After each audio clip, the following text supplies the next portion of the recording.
नमस्ते दोस्तों, मेरा नाम है डॉक्टर मिलिंद और आज हम एक बहुत इंपॉर्टेंट टॉपिक के बारे में बात करने वाले हैं।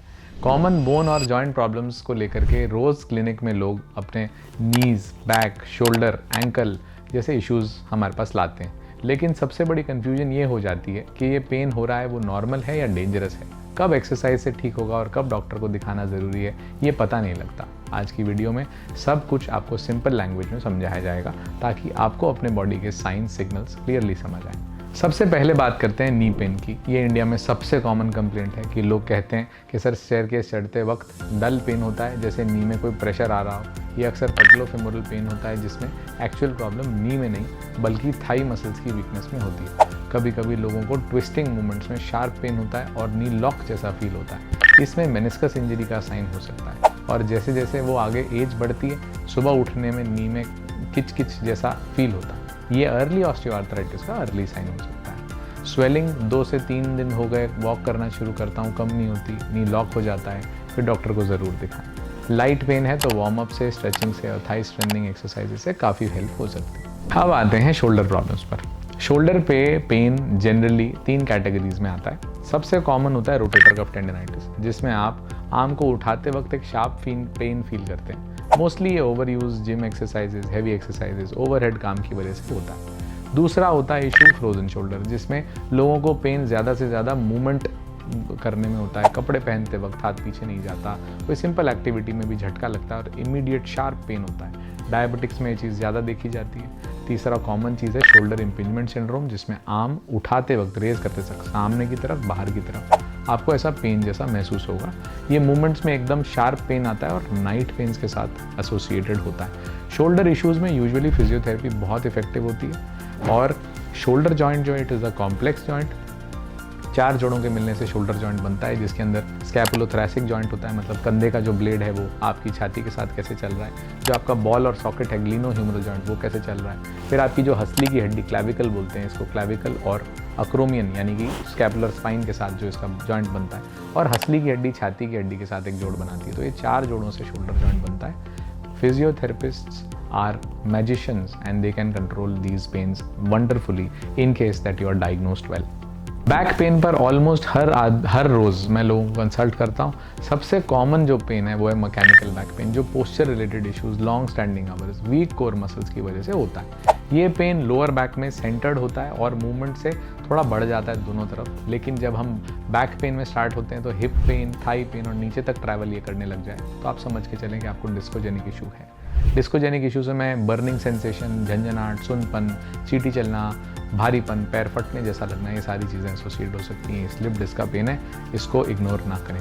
अगर बाउल या ब्लैडर कंट्रोल में कोई सडन चेंजेस हो रहे हैं, लेग में वीकनेस आने लगी है, फीवर के साथ हो रहा है, तो इसका मतलब और भी बहुत सारी चीज़ें हैं। ये रेड फ्लैग हो सकता है और आपको तुरंत डॉक्टर से मिलना चाहिए। रेगुलर स्ट्रेचिंग और कोर स्ट्रेंथनिंग से बैक पेन लॉन्ग टर्म में प्रिवेंट हो सकता है, बट वो सिर्फ मैकेनिकल बैक पेन है। डिस्कोजेनिक पेन के लिए लंबर कैनाल स्टेनोसिस यानी कि रीढ़ की हड्डी के पीछे नसों की तार अगर दब गई है किसी कारण की वजह से, लिगामेंट्स में सूजन की वजह से, फ्रैक्चर्स की वजह से, फीवर, स्वेलिंग ऑफ स्पाइन में आपको फिजियोथेरेपी बिल्कुल नहीं करनी। दोस्तों, क्लियरली बताना चाहता हूँ, कुछ रेड फ्लैग्स हैं, आपको आपका फिजियोथेरेपिस्ट भी मना करेगा। किसी तरीके की एक्सरसाइजेज, जैसे मैंने अभी 5 या 6 रेड फ्लैग्स आपको बताए हैं, इन केसेस में स्पाइन में कभी भी फिजियोथेरेपी से असर नहीं आएगा। You have to see the doctor. Most mechanical back pains, about 90 to 95% are largely mechanical in young patients. और 60 यानी 60 की एज से ऊपर जब हम यूजुअली बैक पेन्स देखते हैं तो इनमें डीजनरेटिव चेंजेस यानी उम्र के साथ आने वाले बदलाव, घिसाव की वजह से कई बार ये पेन्स होते हैं। बट इनके अंदर भी मेडिकेशंस, एक्सरसाइजेज और कंजर्वेटिव ट्रीटमेंट ऑलमोस्ट 90% पेशेंट्स को ठीक कर सकते हैं। फुट और एंकल प्रॉब्लम्स में भी बहुत सारे कॉमन इश्यूज़ हैं। सबसे कॉमन रहता है एंकल में स्प्रेन। अक्सर लोग सोचते हैं कि कॉमन एंकल स्प्रेन है, बार बार लिगामेंट में इंजरी आ जाती है, पैर मुड़ जाता है। अगर आप वेट नहीं डाल पा रहे हैं और स्वेलिंग बहुत है तो आप एग्जामिनेशन ज़रूर करवाएं, एक एक्सरे ज़रूर करवाएं। It might be ligamentous injury और a fracture. Heel pain, typically सुबह में उठ करके अगर शार्प हील पेन हो रहा है, नहीं चल पा रहे 10-20 कदम तक, ऐसा लगता है जैसे लंगड़ा के चलते हैं, तो इसका मतलब ये प्लांटर फैशियाटिस, इनकी एक नाम से प्रॉब्लम होती है जिसमें प्लांटर फैशिया में स्वेलिंग आ जाती है, ये उससे एसोसिएटेड हो सकता है। फ्लैट फीट को लेकर के हमारे पास बहुत सारे पेशेंट्स आते हैं जहाँ पर फ्लैट फीट की वजह से रेकरेंट एंकल स्प्रेन्स हो रहे हैं, लोगों को बार बार पैर मुड़ जाता है क्योंकि अलाइनमेंट ही ठीक नहीं है। तो अगर आपको बार बार एंकल स्प्रेन हो रहा है या आपको एंकल स्प्रेन हुआ है और वो ठीक नहीं हो रहा, तो डेफिनेटली अपनी अलाइनमेंट अपने ऑर्थोपेडिक सर्जन से जाकर के चेक ज़रूर करवाएं।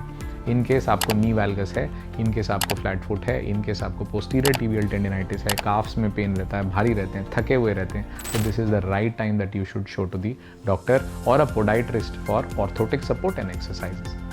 बिलीव मी दोस्तों, ये कॉमन एंकल स्प्रेन्स जो ठीक नहीं हो रहे या बार बार हो रहे हैं, they are actually a red flag sign.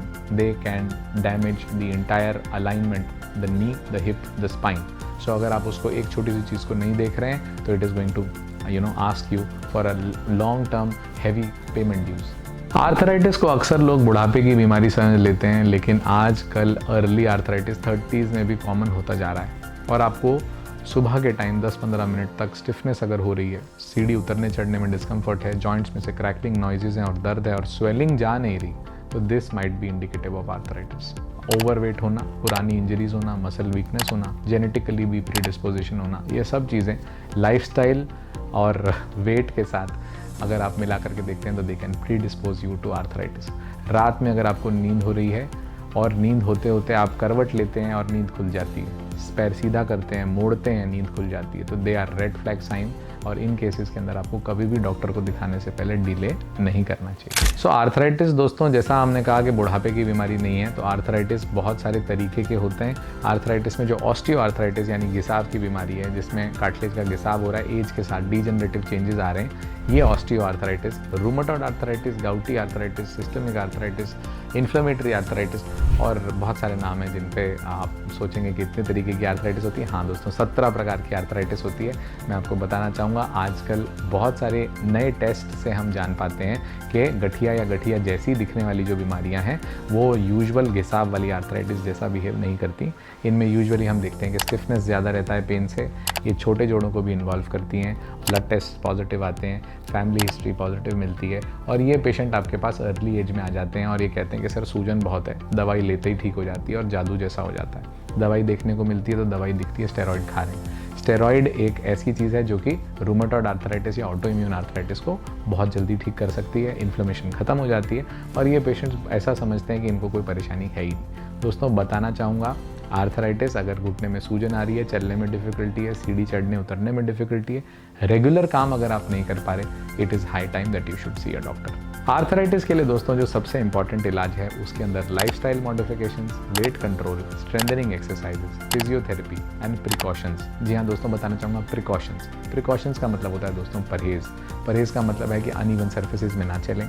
Precautions का मतलब होता है कि सीढ़ी उतरने चढ़ने से एक एज के बाद रिफ्रेन करें, try and use the lift, try and not squat and not cross legged sit if in case unless it is directly necessary. आप ऐसा ना करें, इससे भी एक्चुअली घुटनों में घिसाव बढ़ता है। दोस्तों जो डीजेनरेटिव आर्थराइटिस है, एज रिलेटेड आर्थराइटिस है, उसी में ये सारे परहेज़ इंक्लूडेड हैं। यंग पेशेंट्स में जहाँ पेन है वहाँ हम आर्थराइटिस के बारे में कम सोचते हैं और आर्थराइटिस से ज़्यादा फंक्शनल डिसऑर्डर्स के बारे में सोचते हैं। तो दोस्तों बोन और जॉइंट प्रॉब्लम्स आजकल बहुत कॉमन हैं, लेकिन अगर आप सही टाइम पर डायग्नोसिस करा रहे हैं और प्रॉपर ट्रीटमेंट फॉलो कर रहे हैं, प्रॉपर फिजियो कर रहे हैं, तो रिकवरी ऑलमोस्ट सबकी स्मूथ होती है।